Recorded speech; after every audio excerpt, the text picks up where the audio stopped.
کے وسوسے. یاد رکھیے ایک چھوٹا سا نسخہ آپ کو بتاتی ہوں. الحمدللہ جس کو بھی بتایا اللہ نے اس کو فائدہ دیا. وہ نسخہ کیا ہے؟ جب دل میں اس طرح کی گھبراہٹ پیدا ہونی شروع ہو، جب دل میں طرح طرح کے وسوسے آئیں، جب دل خوف کا شکار ہو، ہے یہ کام کیسے ہوگا، ایک تو آپ کہیں حسبی اللہ لا الہ الا هو علیہ توکلت وہو رب العرش العظیم. اللہ پہ توکل کریں.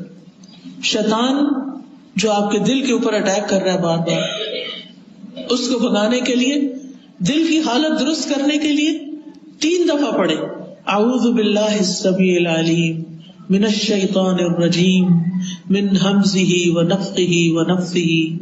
اعوذ باللہ السمیع العلیم من الشیطان الرجیم من ہمزہ ونفخہ ونفثہ.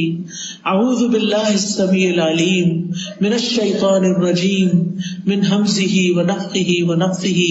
3 دفعہ یہ پڑھ کے اپنے دل کے اوپر تھتکارے. ایک ہوتا ہے پونگ مانا، خالی پونگ نہیں، جیسے تھپ تھپ تھپ ایسے کر کے.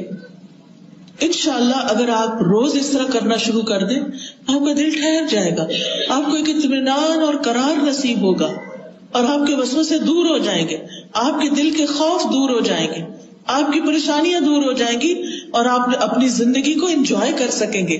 آپ دیکھیں جو ہمارے پاس بعض اوقات ساری نعمتیں ہوتی ہیں، کھانا بھی ہے، اچھا لباس بھی ہے، زیورات بھی ہیں، گھر ہے، گاڑی ہے، شوہر ہے، بچے، دل پتہ نہیں کہاں ہے.